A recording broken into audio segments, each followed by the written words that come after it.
Hi. Hey, Lane. Hey, Rob. How we doing? Doing great. How about you?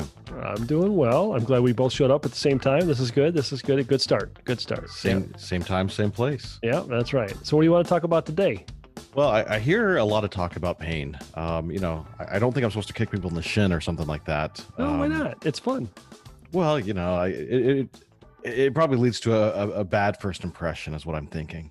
I tend to focus more on features and benefits when I'm talking to somebody. So I'm really trying to understand what we're talking about with pain. Three things really come to mind. How do I figure out what pain points are? How do I structure my pitch to focus on pain rather than the features and benefits of what I'm selling? And if pain is really important, are features and benefits not important? Those are actually really good questions. And I would be willing to bet a lot of people out there are probably thinking the same thing because I've heard of the features and benefits as well. And I've also heard of the pain thing. So which way is the right way? Maybe we should talk about that. Let's talk about pain and what that means and how to figure that all out. By the way, if you're new here, I'm Rob. And I'm Lane. And today, guess what? We're going to talk about pain. So let's get started.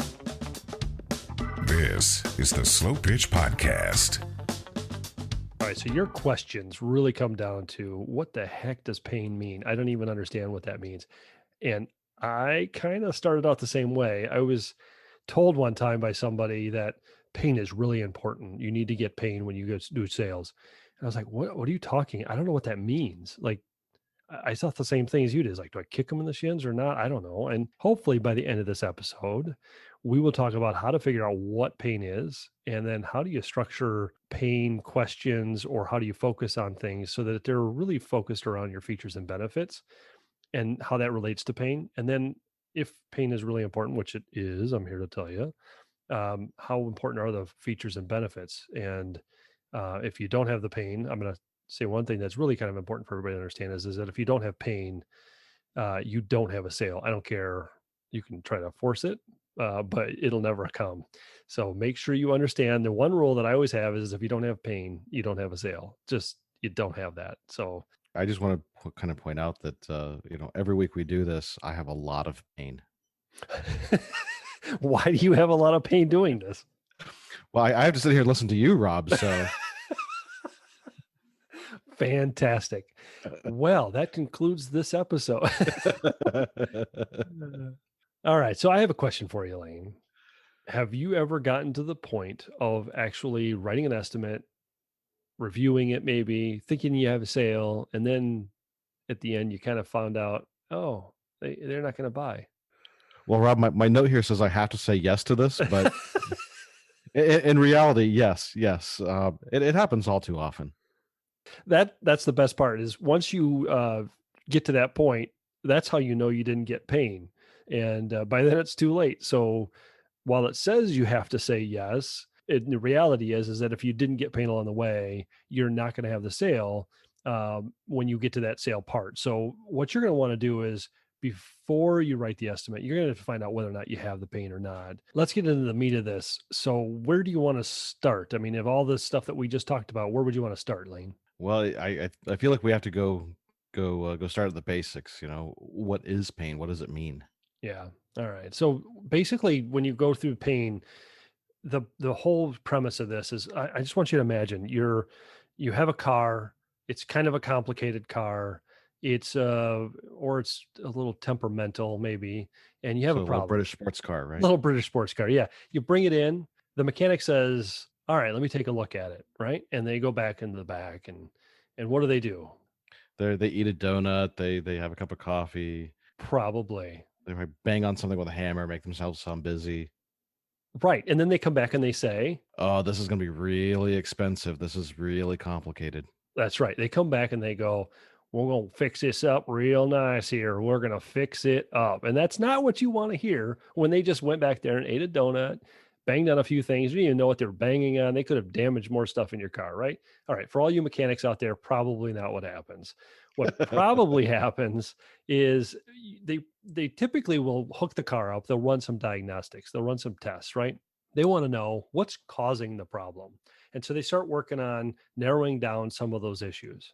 If they come back and they bring a printout, or they bring you back to the back area and they start to show you, all right, the car is hooked up. They show you this machine. For example, let me give you a good example. I bought a car and I knew I needed to get an alignment because I just put in new tires. That place that put on new tires wasn't able to do the alignment part because that's not what they do. There's a long story behind that. So I brought it to the mechanic that I know, they specialize in tires and all kinds of stuff, right? So they looked at the car and said, all right, I can fix the alignment, but here's what the problem is. One of the struts is not really in good shape, but it's too soon to replace it. It doesn't have to be replaced yet. It's going to be fine. Everything can run fine, but you're still going to, after a little while, after I fix everything and get it all lined up, you're still going to have a little bit of a pull to one direction or another. Just know that when it does that, over time, when you get to your mileage that it gets to where you have to replace your struts, that'll be the time to do it. We'll fix that. Then you won't have that pull anymore. Now, to me, I walked in thinking I'm just going to have an alignment, which costs me X. And then he says, we could fix all these other things, right? So if he wants me to fix it, because that was the other option, then he says, or I can just replace your struts now. Well, fixing the alignment and fixing the struts are two different things. So there's a whole bunch of extra stuff that could come up price wise, cost wise. I wasn't ready to spend all that, and nor was he willing to sell all that to me. So for me, when you go to a mechanic and they walk out and say, we're going to fix your car, but they haven't done any tests, that makes me feel like I don't feel like you've really done what you said you would do. You haven't appeared to be fixing it. You haven't appeared to work on it. You have no idea. And to me, I don't know that you actually know what's wrong with my car, right? But when they come back and say, okay, here's the test, here's what we found, this is the issue, we've pinpointed it to this one or two parts, those things need to be replaced right now, or your problem is not going to go away and or could cause further damage. Then at that point, Lane, how much, if it says it's going to cost you $5,000, how much are you willing to spend to fix that problem?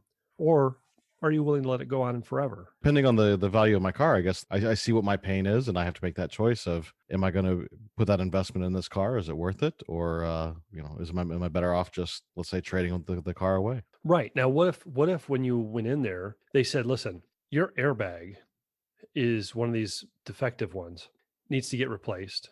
And then you have these brakes that we found are not really good either. There's another problem with your brakes too, by the way. And we found that your steering is off. They find all these extra things that you didn't even know were wrong, but these are real issues that are problems. And the price isn't so exorbitant that you go, holy cow, it's just worth it for me to replace the car.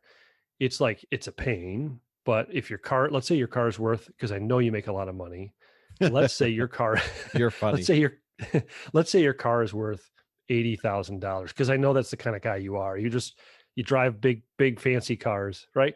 And let's say the mechanic says, listen, it's going to cost $8,000 to fix these problems.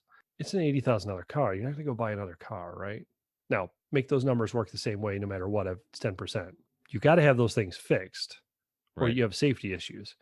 Are you going to pay, let's say 10% of what you paid for your car to get those fixed? Or are you going to let them go on?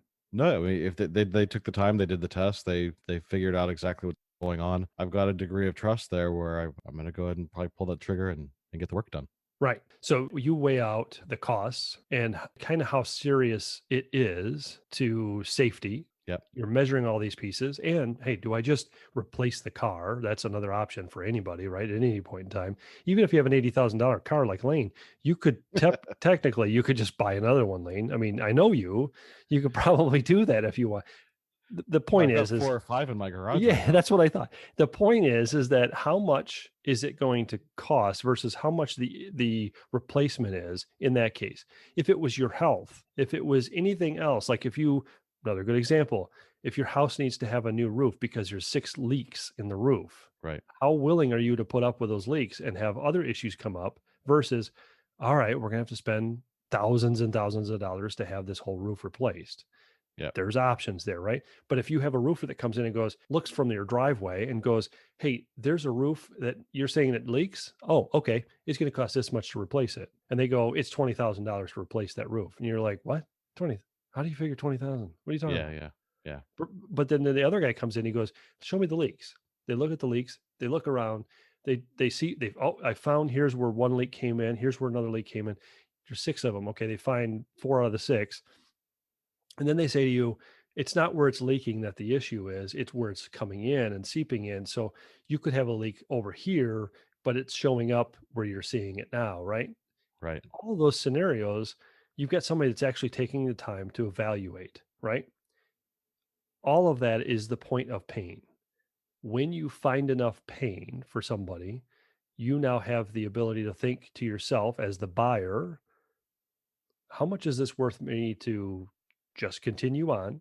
Or should I just get it replaced because it's worth it for me to get it replaced and not have to deal with that headache as it is? That pain is that offset, right? So in the case of the roof, if you have 6 leaks, could they repair all 6 leaks? Yes, they could. How much is that versus getting a new roof? And Yeah. then all right, if I've got 6 leaks, I've had those replaced at $1,000 a leak, I'm at $6,000, but I haven't replaced my roof. How many more leaks do you think are going to show up? Yeah. Yeah. If you haven't asked that question of yourself already, a good roofer should ask that question. They should say, well, if there's 6 already, how many more do you think are going to show up? Just curious. What do you think? When did these come last? So all of those questions that have to do with knowing what the person's head is at. So when we talk about what is pain, it's really that difference between what they want and what they need versus what you have to sell. The second part of that is structuring your pitch to features and benefits versus pain. You asked about that. How do I do that? I would reverse what you're doing from being about pitching somebody to asking them questions. I would ask them questions about the features and benefits that you offer, but structure it in a way that frame around what the problem is and what the features and benefits are that support it. So if you have a leaky roof, those questions about how many leaks do you have now? Does it only happen when it's raining really hard, or does it happen even if it's a light sprinkle? How many of these do you want to have repaired? Do you want to replace the whole roof? Why would you want to replace the whole roof? Like if I'm a roofing guy, I would make the buyer explain to me why a new roof is better than just repairing it. Why would I do that, Lane? It sounds like you're really trying to get the customer to talk themselves into why they need to replace rather than repair. Well, yeah, and I think it also helps me understand how important it is to them, how serious it is to them. And if that hasn't even entered their thought process that they're going to have to replace, then that's a different conversation I need to have, right? So Mm. think of it as if they know they have 6 leaks, but they go, I don't want to spend 20,000 on replacing this thing. I just want to patch it. Okay. Now I need to ask some more questions about why you're patching it versus replacing it. I might ask, you want to repair that, but there's 6 of them. How often are they showing up? And they might say, this is the 6th one came just last week. Okay. Well, when was the time before that? It was about a month ago. Oh, okay. And before that? Well, it's about 3 months before that. Oh, when do you think the next one's going to show up? Like, I'm just curious how fast this has been happening. It seems like there's a trend now. Yeah. Yeah. What did something happen? Did something hit your roof? Did somebody walk up there? There's a whole bunch of questions you could ask to help them walk themselves through. So when you're going to structure, instead of a pitch, you're going to structure your sales call. You're going to structure it as if you're knowing what your features and benefits are. So for a roofer, your features and benefits are going to be, it's going to be secured really tightly. It's going to be watertight. You're not going to have water dripping all the time. Whatever the features and benefits are, and you can talk about reflecting the sun, keep the heat out. How the snow is going to fall off if you're in a cold climate, whatever that is. Yeah. Your questions have to revolve around that. So how important is it to have a reflective surface to keep the sun and the heat off your roof so that your house is cooler during the summertime? How important is that? Not important? Okay, not a problem. I understand. There's different ways to go through that, right? That's how you're going to structure it. So from a mechanic standpoint, like we were talking earlier, their benefits and features, we're going to make it shiny and we're going to make it clean and we're going to do all these different things. Okay, that's all great. Who cares? I want my problem fixed. And that's what people really want when they're calling you for a sale, right?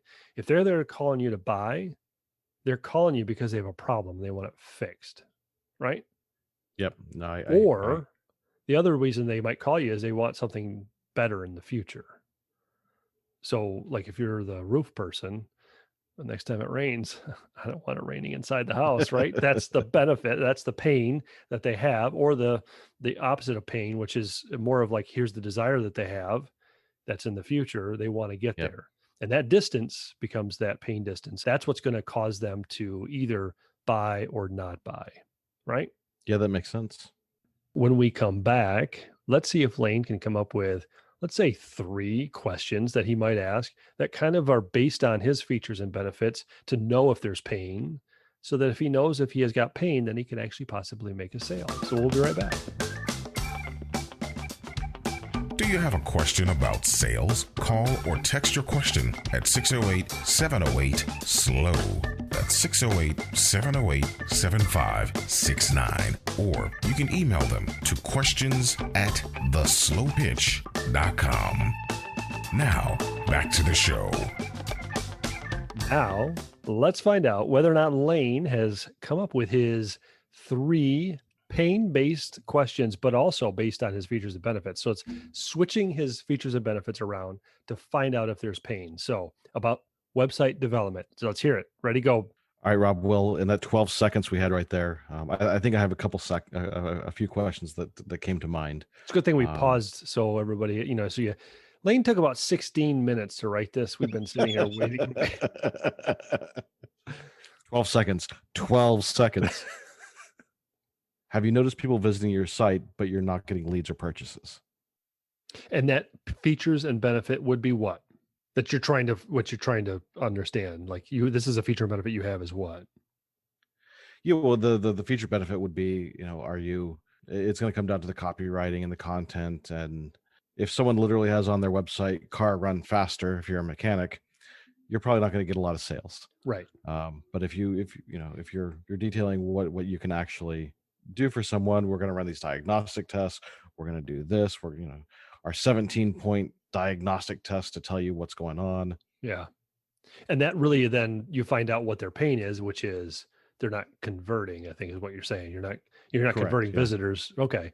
Yeah, So that's yeah. a good question, because if you know the answer to that, now you can ask further questions about that issue. Like maybe that's not important to them. So maybe if you just followed that question with, and if they said yes, you could say, okay, well, is that something you want to fix? And if they said no, that's not a problem, you could say, all right, and now you know that's not an issue. So you start to determine where your pain points are on their side. So do you have another question? Yeah, and another question would probably be along the lines of, do you notice your website loading slowly? Okay, so feature benefit would be, Well, a lot of the commodity web hosting companies, your websites just load slow, and people complain about it all the time. yep, And the search engines, they care about how quickly sites load. yep, So if you're noticing your site loading slowly, that can very well lead to other problems. yep. And the pain then is, Yeah, that's going to impact your search engine placement. That's going to impact people sitting there looking at your site going, oh, I'm going to go look elsewhere because the site loads so slowly. and then you have follow-up questions you could obviously ask once you get the answer to that. If they say no, that's not an issue, move on, right? Okay. Right. Yep. And what's your third question? Another question I might ask, sometimes people they're complaining that they've been, they just have a lot of problems with their site, typically WordPress sites, things like that. So sometimes I'll ask, are you aware of your site being hacked, or have you run into problems with keeping WordPress up to date? For me, security is a really important piece of maintaining sites. And if you're letting WordPress or plugins get out of date, you're leaving yourself open to be hacked. Kind of like leaving your doors unlocked at house, right? At your house. Just Absolutely. yeah. Okay. So, and that could be a pain point. So if they've already experienced a hack, there's a big pain there, I'm assuming. Absolutely. Yeah, absolutely. There's, you got to do some cleanup. You got to make sure you get all that, the malware out of there, lock the hackers out, get things up to date, all that kind of fun stuff. Yeah. So that becomes a big pain point. If somebody says, yeah, you know what, we don't keep it up to date like we should, that is an issue. Then you have some follow-up questions. And one of those questions could be, have you ever noticed that you've been hacked? How do you know that you've been hacked? Right. Is that a decent question to be asking, is how do you know if you've been hacked? I mean, wouldn't you know? So the hackers are tricky, Rob. The hackers are very tricky. Right. So sometimes you may know, and sometimes you may not know. But there's a lot of different telltale signs. Interesting. So there's another question that you could ask that when you get the answer, you dive in a little further. They may not even know how to tell. And like, I don't know that I would know if I was hacked, right? My website, I wouldn't know if we were hacked, but If I know that certain pieces are in place, then I know that that's not going to happen. So Right, those are all good exactly. questions. So those are good questions. You came up with some really good ones. And really what you did is you said, hey, here's some features and benefits that I want to highlight. How do I convert that to a real painful issue where if something went wrong, we have the fix? But by asking those questions, now you've learned a lot more about their problem, their issue, that you can now ask more follow-up questions to dig deeper into that. And I think the other piece that I really think is important now too is, and it kind of correlates with your question is, hey, if pain is important, how important is really features and benefits? And honestly, I would say features and benefits are less important than it is understanding and knowing what their pain or their problems are. Because if you don't understand what their pains or problems are, you're really not going to be able to position yourself as understanding that issue and that you can actually solve that problem, right? Right, right. So you're right in saying, hey, is features and benefits is that really important? It's not as much as you would think. Now, that said, when people answer you when you ask these questions about pain, I kind of correlate this to whenever I have done interviews and I interview people to hire them. When I'm interviewing people, I find that there's a correlation with something that happens in sales as well. And here's what I mean. When I'm in an interview, at some point, I ask a whole bunch of questions anyway to find out more about them. But then at some point, I'll ask them, what questions do you have for me? I know you probably brought some questions to learn about us and know a little bit more. What questions do you have?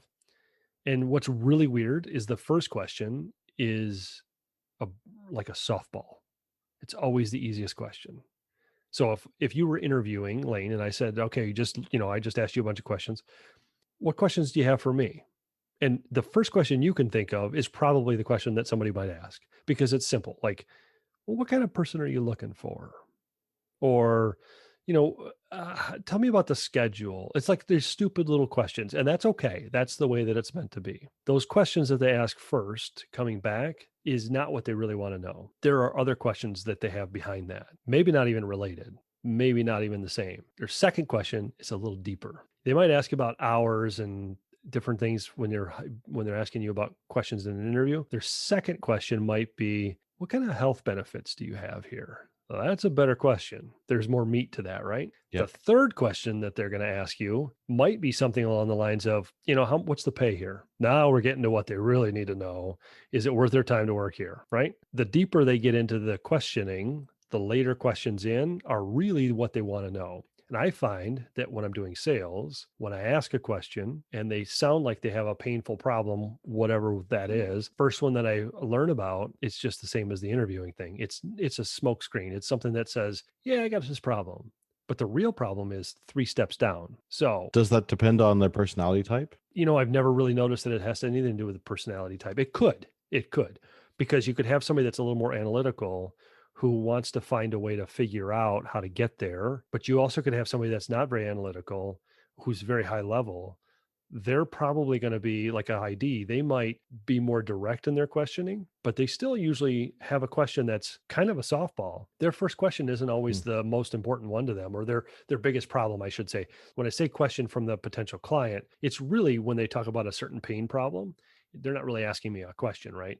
They're answering my questions and talking about some sort of a pain problem. So Right.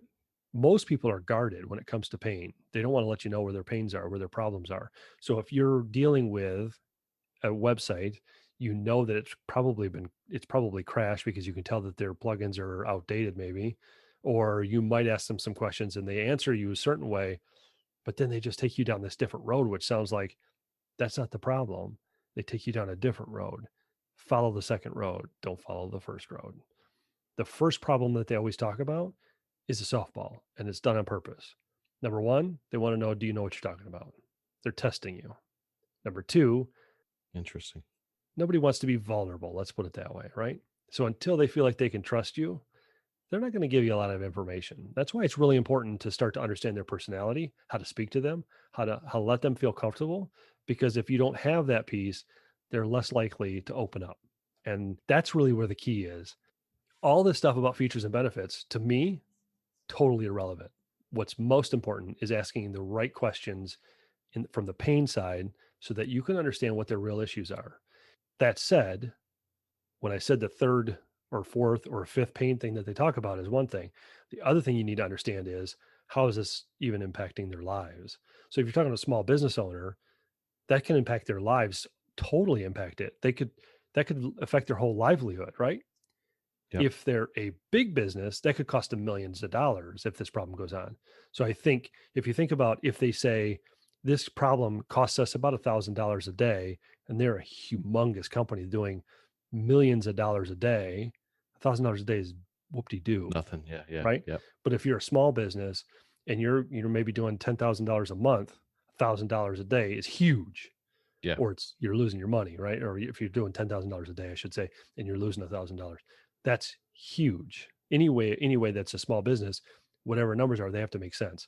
So, what you want to do when you ask your questions, and with the questions that you just came up with, those three, I would start to think about how do I work each of these areas that they answer from a features and benefit standpoint to how does it impact them? Because if it doesn't impact them at all, then there's no real pain there, right?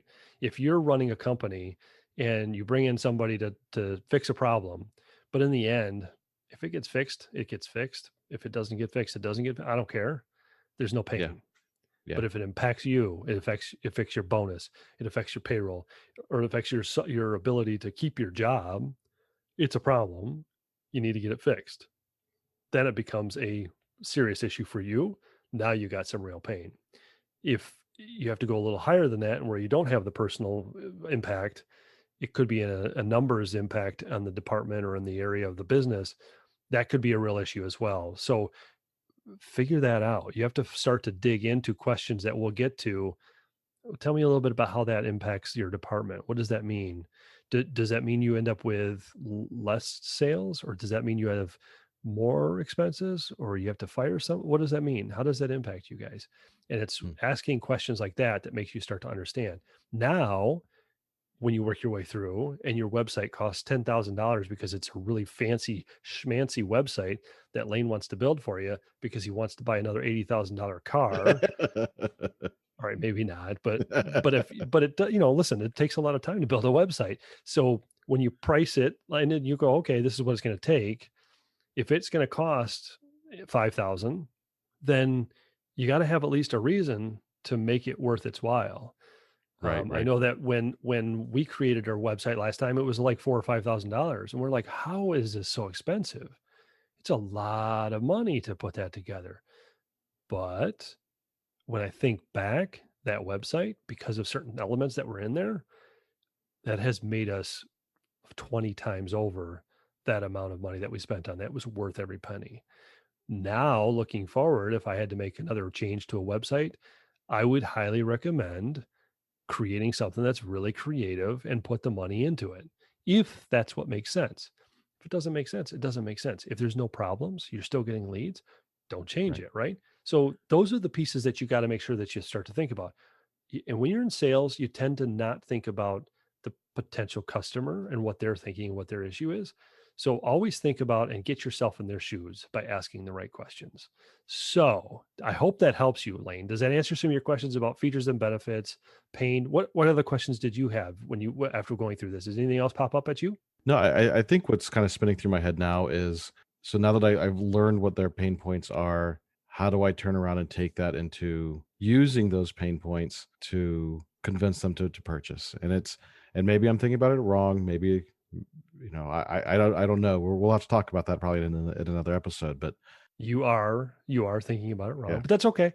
Yeah. I don't mean you're thinking about it wrong in the bad way. What I mean is, and I think we've said this before, but it bears repeating because not everybody thinks the same way, is you don't want to ever put yourself in a position where you have to convince them to buy. What you're doing is when you go through the pain stuff, you're identifying, is there enough pain? Is there enough of an expense or a desire to get more, right? It can go either way for something that's going to give them more business. Is there enough there to warrant what it's going to take from the investment side to buy your product or service? You want to know, is that realistic? Does that make sense? Now, if you know that it does, they don't need any convincing. They see it, they already want it. They wouldn't have called you if they didn't.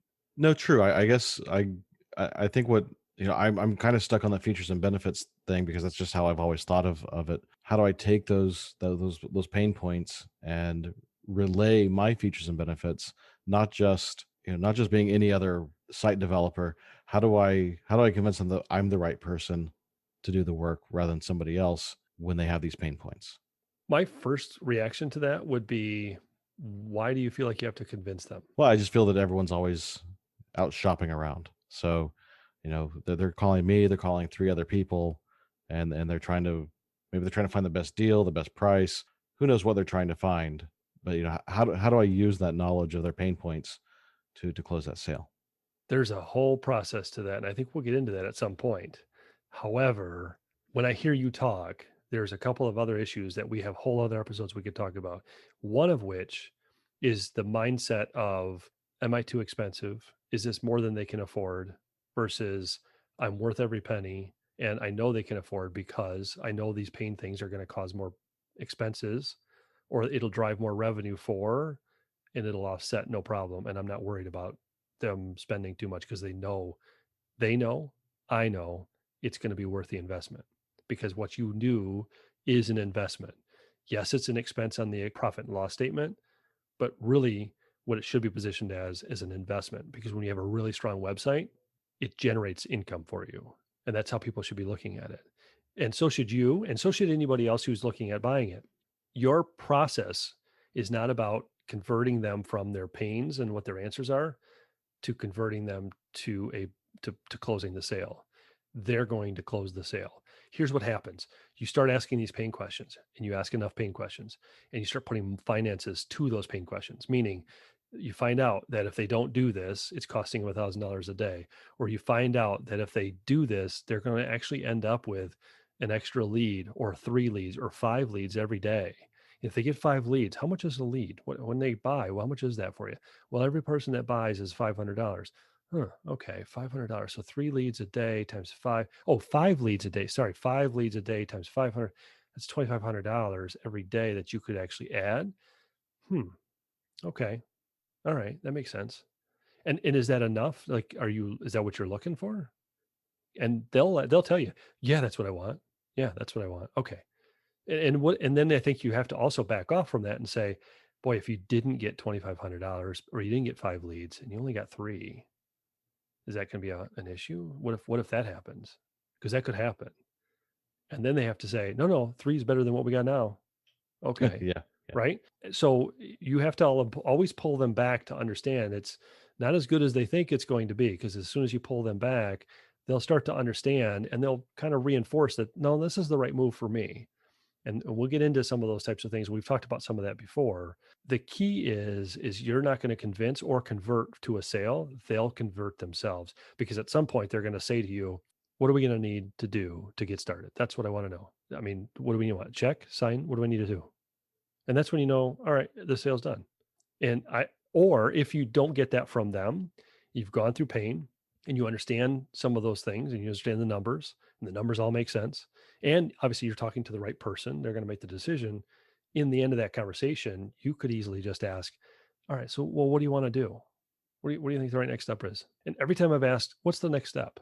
They go, yeah, let's do this. Let's get the estimate written out. And you talked about it costing this much. Let's I want to see that in writing. And then I want to, how quickly can you get started? That's almost always what happens. They're like talking themselves Mm. through. Here's what's going to be on the estimate. Here's how much. When is it going to start? When are we going to start? And then I have to back them up and go, hold it. So if I write this estimate and we put those numbers on there, what's going to happen? Because once I know they're already thinking forward, they're going to say, well, I mean, I just sign it, right? And I give you a check. Yeah. Okay. That's what I thought. All right. I just want to make sure that that's where we were at, because I didn't know if that was what we wanted or not. So there's a whole bunch of things that come from pain that we're going to get into at some point, but that conversation becomes extremely powerful in terms of a sales process, because it helps you understand what their needs are, but it more importantly helps them make and solidify their decision to say, yes, I want to work with you, or no, I don't. Can I tell you the sheer number of times that I get through the sales process with people that when they finish that conversation, they say, or they sign up, let's say they convert to a sale, they go, nobody else asked me those questions. Nobody. And that's Mm. shocking to me because I don't know how you make a decision from a salesperson standpoint, whether or not it's a good fit or not, by not asking those questions. That's what's shocking to me, that people are selling things without actually understanding what the client needs or customers need, right? But that's what they do. And you stand out. You stand out. You make yourself look so much better by asking these questions and knowing that you understand everything that they do. So does that help? Yeah, that helps a lot. All right, cool. I think what would be cool is after the show, I think everybody out there should identify your features and benefits that you want to sell hard, right? If you want to do that, fine. Now create questions about those features and benefits so that they're crafted around pain, and do it where those questions are crafted so that they feel comfortable answering, and they can feel comfortable answering it honestly, and help them explain what they're saying when they say that to you. Help them understand why they have the pain without really calling it pain. Obviously, anytime when they're through this, I would refer to it as pain. Find the pain. You're not going to talk about it as pain. You're going to talk about it as challenges, issues, things that they're facing that you can help solve. So I hope that helps. That's what I would recommend doing, is do those quick steps, identify what they are, write your questions out, and be prepared next time you have a sales call to be able to ask those questions and get the answers that you need so that you could make a better informed sale. Until next time, we'll see you guys later. Thank you for listening to The Slow Pitch. Slow down and close more.